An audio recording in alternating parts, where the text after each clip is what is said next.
Au nom du Père et du Fils et du Saint-Esprit, ainsi soit-il. Le mystère de la Sainte Trinité, comme vous le savez, est le mystère d'un seul Dieu en trois personnes égales et distinctes.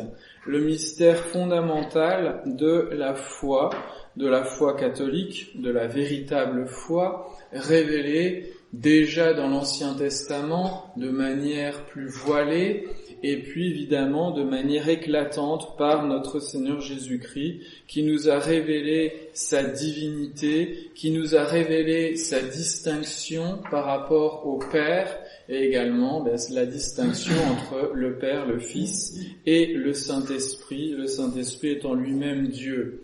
C'est donc ce mystère de la Sainte Trinité, le mystère de la communication en Dieu. La communication, c'est-à-dire le fait de communiquer quelque chose, de communiquer, de donner finalement. Et étant donné que Dieu est éternel, cette communication est éternelle. Elle n'a ni commencement ni fin. Notre vision humaine est une vision étriquée, une vision temporelle, une vision en mouvement, puisque nous sommes matériels, nous ne sommes pas Dieu, nous sommes dans le temps, et donc il y a une succession d'événements pour nous. En Dieu, cette succession n'existe pas. Il est absolument immobile, immuable, éternel. Et donc tout ce qui se passe en Dieu est absolument éternel et immuable.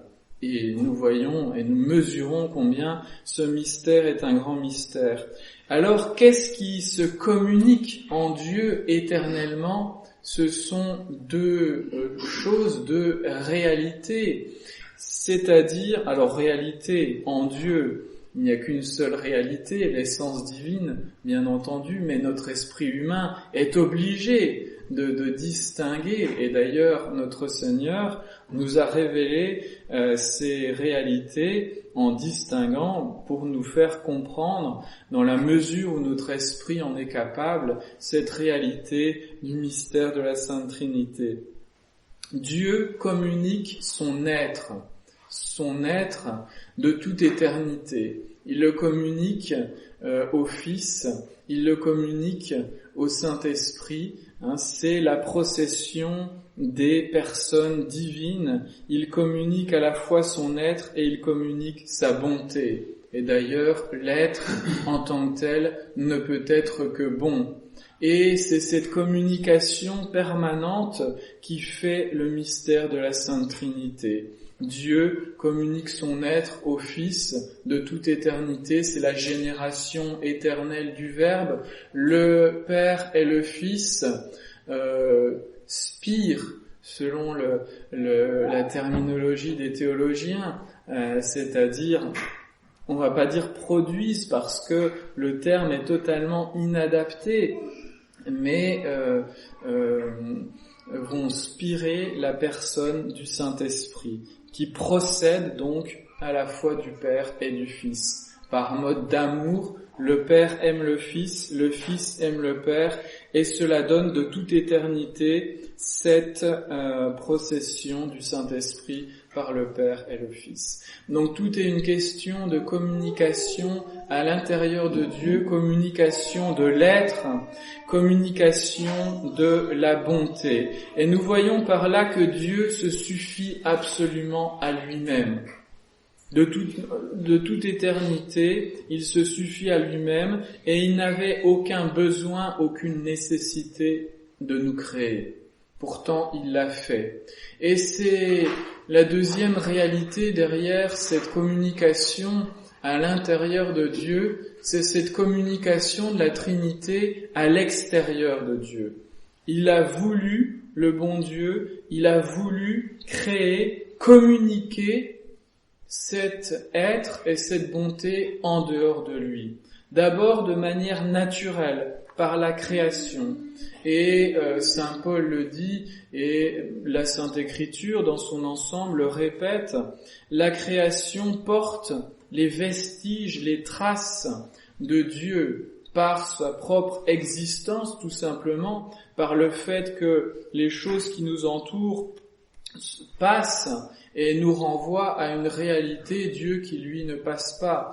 Les choses qui nous entourent existent, elles sont, mais elles sont de manière transitoire, elles ne sont pas par elles-mêmes, et ça nous renvoie à un être qui est par lui-même et qui nous a communiqué cet être, à toutes les réalités de la création.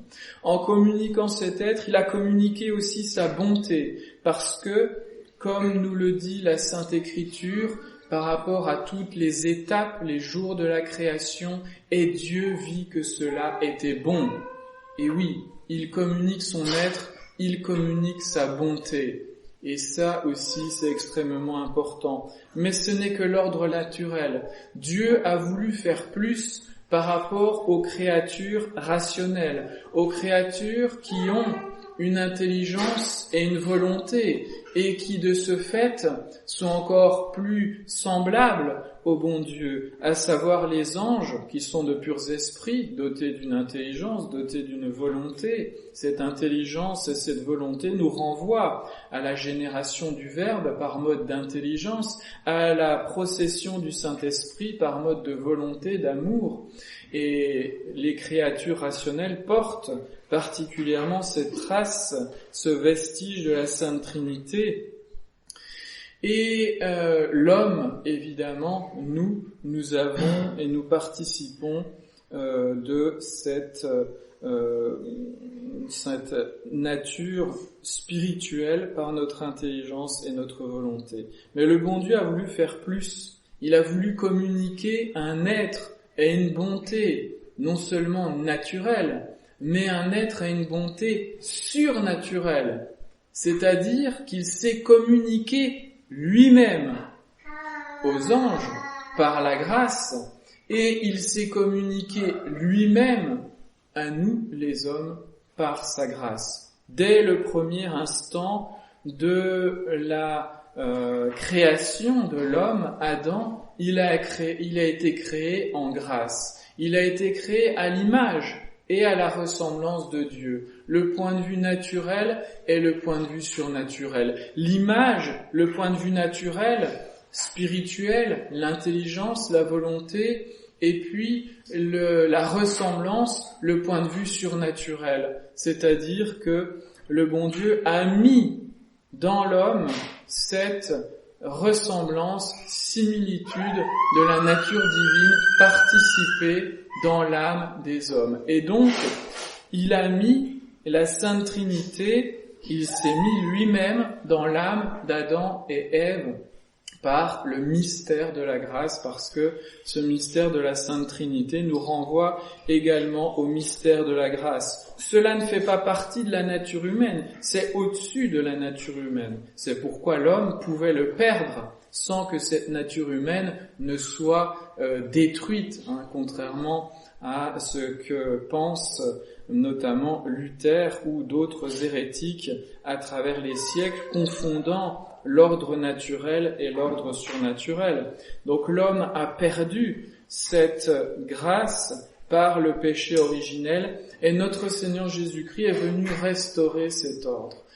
Ce n'est pas pour rien que l'évangile du jour est celui où notre Seigneur donne la mission à ses apôtres, à savoir aller enseigner toutes les nations, baptisez-les au nom du Père et du Fils et du Saint-Esprit. Ça veut dire que par notre baptême, nous avons été restaurés dans la grâce. Ça veut dire que par notre baptême, le bon Dieu, Père, Fils, Saint-Esprit, habite réellement dans notre âme. Il est dans notre âme d'une manière particulière depuis le premier instant de notre baptême, par sa grâce surnaturelle. Cette inhabitation de la Sainte Trinité dans notre âme nous est souvent rappelée notamment par l'apôtre Saint Paul, et nous devons, mes bien chers frères, en être conscients pour éviter le péché, parce que le péché mortel chasse la grâce de Dieu, chasse la vie surnaturelle de notre âme. Et nous ne pouvons pas vivre uniquement de manière naturelle, Parce que notre salut, notre bonheur, il est surnaturel. Il est de retrouver la Sainte Trinité. Nous sommes faits pour cela. Il nous faut donc prendre les moyens. Si nous sommes sortis de cet ordre surnaturel par le péché mortel, il nous faut prendre les moyens pour y revenir. Notamment celui qu'a donné notre Seigneur, c'est-à-dire le sacrement de pénitence. C'est extrêmement important. On ne peut pas se contenter d'une honnêteté naturelle. D'ailleurs, l'Église l'a enseigné. Il est impossible de pratiquer toute l'honnêteté naturelle sans la grâce de Dieu. Par contre, l'Église aussi a condamné ceux qui ont dit qu'il est impossible de faire quelque bien, même naturel, sans la grâce de Dieu. Donc on voit toujours cet équilibre de la position, bien sûr, de l'Église. Mais le bien surnaturel, le bien qui vaut vraiment pour notre salut éternel, il nous faut au moins des grâces actuelles. Et pour atteindre la fin surnaturelle, il nous faut la participation, la communication par le bon Dieu, le don par le bon Dieu de sa propre nature par le moyen de la grâce sanctifiante. Donc il faut que le jour de notre mort, il faut que le bon Dieu nous trouve avec lui, en fait, déjà dans notre âme, tout simplement. C'est ça l'enjeu de toute notre vie, c'est de maintenir la Sainte Trinité dans notre âme en évitant le péché, c'est de développer cette présence de la Sainte Trinité dans notre âme, parce qu'on peut la développer dans ce sens qu'on peut être enraciné de plus en plus dans la grâce de notre Seigneur Jésus-Christ, in caritate radicati et fundati, enraciné dans la charité, comme le dit l'apôtre Saint Paul, comme nous le rappellerons le jour de la fête du Sacré-Cœur. Donc mes bien chers frères, glorifions la Sainte Trinité, glorifions-la non seulement dans nos paroles, comme nous le faisons à la fin de chaque dizaine du chapelet, par le gloire au Père, en similitude des psaumes qui sont récités, chantés dans l'office divin, et à la fin desquels, systématiquement, on a cette glorification de la Sainte Trinité, qui est une pratique extrêmement ancienne, qui remonte sans aucun doute au temps apostolique, cette glorification de la Sainte Trinité, ce Gloria Patri, prière fondamentale du chrétien qui reconnaît à la fois l'unité de l'essence, l'unité de la nature divine, il n'y a qu'un seul Dieu, et qui reconnaît en même temps la trinité des personnes divines. Ce Dieu unique subsiste en trois personnes, le Père, le Fils, le Saint-Esprit. Glorifions Dieu, Père, Fils, Saint-Esprit,